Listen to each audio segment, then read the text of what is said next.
Yo, pag-aralan naman natin kung paano ginagamit ni Kyrie yung bagong emblem system at ano ba yung mga adjustment sa build na ginawa niya dahil sa update na dumating. Lahat nga pala ng screenshot na makikita natin dito ay galing sa live ni Kyrie sa YouTube. Para mapanood yon, kailangan nyo lang isearch sa YouTube yung Kyrie Official o Kyrie Plays para makita nyo kung paano naman yung playstyle ng mga gantong build. Unahin na natin yung emblem niya kay Ling. Kung makikita nyo, kakaiba yung diskarte ni Kyrie dito kasi imbis na assassin emblem yung gamitin niya, marksman emblem yung ginamit niya. Tingin ko may dalawang dahilan kung bakit niya ginawa to. Una, para sa attack speed. Normally kasi, attack speed yung binubuo muna kay Ling para mas matulin siya makapag-jungle. Halimbawa, Corrosion Sight or Windtalker. Dito, ang ginawa niya, kinuha niya na kagad yung 15% attack speed ng marksman emblem. Tapos, kinuha niya din yung 10% naman galing dun sa unang talent. So, 25% attack speed kagad yan. At dahil dyan, tignan nyo yung magiging build path niya. Hindi niya nabubuuin yung corrosion sight. Bibili niya lang yung crossbow tapos dediretso na kagad siya sa berserker. So, dahil sa 25% attack speed na nakuha niya dito, mas napatuloy yung power spike niya kasi mas maaga niya makukuha yung berserker. Pangalawa naman, dahil alam niya na late game hero si Ling, hindi siya pang early game, scaling siya or item dependent siya. Kaya kumuha siya ng emblem na babagay doon. Kasi itong marksman emblem, plus 5% yung bigay niyang attack. Hindi katulad ng assassin emblem na plus 10 lang talaga. Ibig sabihin, kada nakakuha ng item si Kyrie, mas pataas ng pataas yung attack na bigay nun. Kasi meron siyang plus 5% attack galing dito sa marksman emblem. Tapos, meron pa siyang weapon master. Diba? Alam niyang hindi naman pang early game si Ling. Alam niyang pang late game si Ling. Kaya magpa-farm lang siya na magpa-farm sa umpisa. Hindi niya kailangan yung plus 10 na attack galing sa assassin emblem. Ang kinuha niya yung percentage na attack para habang nagpa-farm siya, habang nakakuha siya ng item, habang tumatagal yung laro, mas palaki ng palaki yung bigay na attack nun sa kanya. Pagdating naman sa build, tulad nga nung sabi ko sa inyo kanina, ang ginawa ni Kyrie, bumili lang siya ng normal na sapatos, tapos bumili siya ng crossbow, saka niya diniretso sa berserker. Tapos ito naman yung naging full build niya, yung corrosion sight, berserker fury, tapos itong windtalker. Kaya siya nag-windtalker dito para makuha niya yung 90% crit rate. Kasi 25 to plus 10%, 35. Tapos meron ding passive ceiling na crit rate na 10%, kaya 45. Tapos yung passive niling na tinatimes 2 niya yung crit rate, 90%. Kung gusto nyo maging 100% to, ang pwede nyong gawin, pwede nyong palitan to ng fatal kasi plus 5% yon, tapos times 2 dahil sa passive ni Ling, magiging 100% crit rate yung Ling nyo.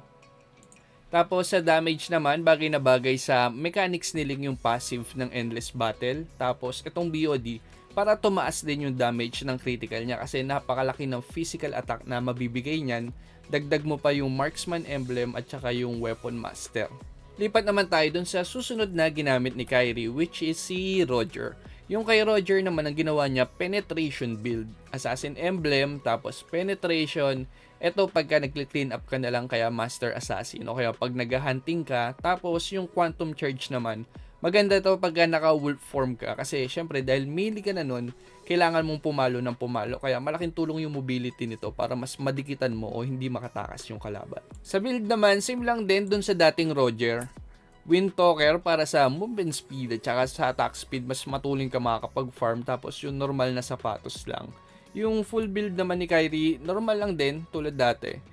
Windtalker, tapos Endless Battle. Maganda yung Endless Battle kay Roger ngayon kasi hybrid lifesteal na yung bigay niya. Ibig sabihin, may lifesteal ka sa normal attack, tapos may lifesteal ka din pagka gumamit ka ng skill. Tapos barrel, syempre, para sa penetration. Critical, Berserker Fury, tapos ito Tinko BO dito para sa damage. Ito nga pala yung nanalo sa Epic Skin Raffle natin.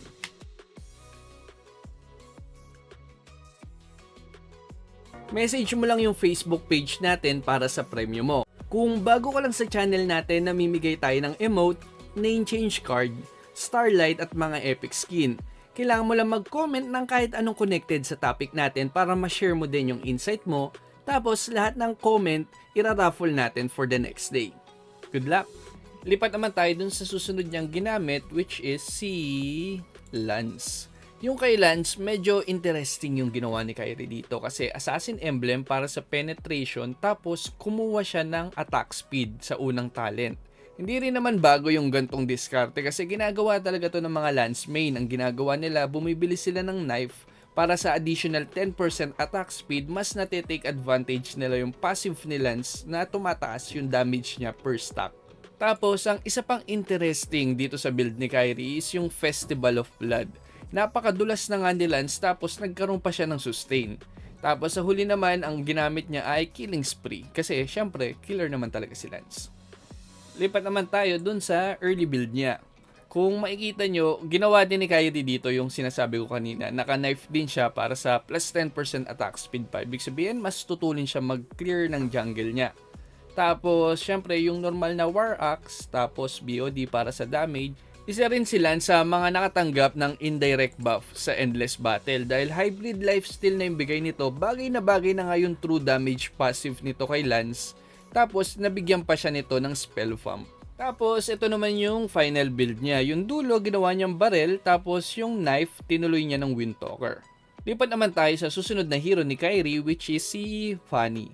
Si Fanny, same lang din yung concept niya kay Lance. Ang pinagkaiba lang nila yung unang-unang talent. Assassin Emblem pa rin, tapos yung unang-unang talent, penetration na. Kasi hindi naman siya magbe-benefit sa attack speed, hindi katulad ni Lance. Kaya penetration, Festival of Blood, ito yung kagandahan sa Fanny ngayon. Makakakuha na sila ng Festival of Blood, makakakuha pa sila ng Killing Spree. Kaya solid talaga. Sa build, halos wala din naman nagbago, same pa rin. Ang ginagawa ni Kyrie ay bumibili lang siya ng Jungle Boots, tapos Fury Hammer, pero hindi niya kagad bibilin yung Heptasis. Mas uunahin niya yung Malefic Roar. Pagkatapos niya, saan niya boboin yung Heptasis, tapos puro damage item na Hunter Strike para sa penetration at sa damage, BOD para sa pampataas ng physical attack, tapos Endless Battle dahil sa passive at sa bigay nitong hybrid na lifesteal. Lipat naman tayo sa mga mage na ginagawang jungler ni Kyrie. Unang-una na dito ay si Harit. Para naman sa emblem ni Harit, syempre mage emblem yung gagamitin ni Kyrie para sa plus 5% cooldown reduction. Tapos dito sa unang talent, cooldown din yung kinuha niya para maging 10% na yung cooldown reduction niya. Sa pangalawang talent naman, tenacity pampakuna, tapos impure rage yung panghuli para sa additional damage. Pagdating naman sa build, yung normal na build pa rin yung ginagawa niya. Cooldown boots para sa Unli Dash, tapos yung bagong item ngayon para sa sustain at saka sa cooldown din para sa Unli Dash. Tapos yung feather para din sa cooldown at ang kagandahan dito, na buff pa to, may bigay na tong lifesteal ngayon. So habang nagda-dash normal attack siya, nakaka-lifesteal na din si Harit. Tapos syempre Holy Crystal pampataas ng magic power. Tapos eto, tingin ko ang gagawin dito ni Kyrie is concentrated energy. Baka hindi niya alam na medyo na nerf yung concentrated energy. Hindi na siya magic lifesteal, so spell pump na lang siya ngayon. Kaya hindi gagana yung dash normal attack, wala ang makukuhang lifesteal doon. So para sa akin na masasuggest ko dito, ang buuin nyo na lang is Divine Glaive, tapos dito Blood Wings. Lipat naman tayo sa susunod na jungler mage, which is si Lunox. Kay Lunox, ang ginawa ni Kyrie, mage emblem yung ginamit niya, hindi penetration or assassin emblem. So siguro ang logic dito dahil papatay siya ng mga jungle creeps, so mas kailangan niya ng mas mataas na magic power. Pero yung unang talent, penetration naman yung kinuha niya. Tapos katulad ni Harit, kumuha din siya ng tenacity pampakunat. Dito naman sa huli, same lang din kay Harit ang kinuha niya, impure rage. Pagdating sa build, parang wala namang masyadong nagbago na build kay Lunox. So, yung pa rin, penetration boots, tapos COD. Pagkatapos ng COD, lightning, tapos Holy Crystal para pampataas na magic power, Divine Glaive para sa penetration, tapos itong huli, siguro Blood Wings din to. Lipat naman tayo sa mga marksman na ginamit ni Kyrie bilang jungler. Unahin na natin si Kari. Si Kari, ang ginamit niya, Assassin Emblem. Hindi katulad kay Ling na ginamitan niya ng Marksman Emblem. Tingin ko ang concept dito is, si Kari kasi, ang ipang papatay niya sa early game sa mga jungle monster is yung first skill niya. Kaya kailangan niya talaga ng flat na attack. Hindi katulad kay Ling na may critical bawat palo niya. Kaya kailangan mo lang patulinin yung attack speed niya.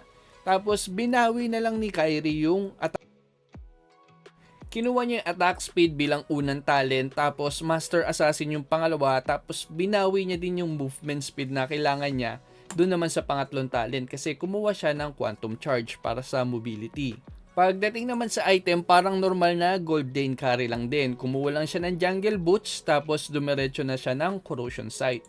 Pagkatapos ng Corrosion Sight, bumuo siya ng DHS, tapos inuna niya muna yung Golden Staff bago niya binuo yung Endless Battle. Sobrang ganda din ng Endless Battle kay Carry ngayon kasi hindi na lang yung basic attack niya yung nagla-lifesteal, pati pag pumuputok yung passive niya. Dahil hybrid lifesteal na yung bigay ng Endless Battle.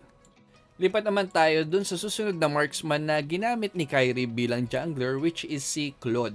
Si Claude parang si Carry lang din yung binild niya. Hindi niya na ginamit yung common emblem kasi hindi niya na kailangan ng mana regen kasi may purple buff naman siya. Kaya ang ginamit niya, assassin emblem para sa penetration. Tapos attack speed, master assassin. Tapos binawi niya naman yung movement speed dito sa pangatlong talent, which is yung quantum charge. Sa build naman, halos same lang din sa mga normal na gold lane Claude. Kukuha ka ng sapatos, tapos DHS. Pagkatapos ng DHS, syempre, Golden Staff. Tapos saka mo kunin yung Corrosion. Pag nabuo mo na yung tatlong item na yan, malamang naka-defensive item na din yung kalaban. Kaya kailangan mo na din bumuo ng barrel. Tapos itong pangatlong item, situational talaga siya. Pwedeng Wind of Nature muna yan. Kaso dahil cooldown yung Wind of Nature, pwede mo siyang ibenta. Bumili ka muna ng Haas Claws para may sustain ka. Or pwede ka rin naman kumuha ng Immortality. So, depende na siya sa sitwasyon. Yun na lang muna sa ngayon. Gantong klase muna ng analysis yung mga i-upload natin hanggang maka-adjust na lahat sa bagong emblem system. Kaya, salamat sa panonood.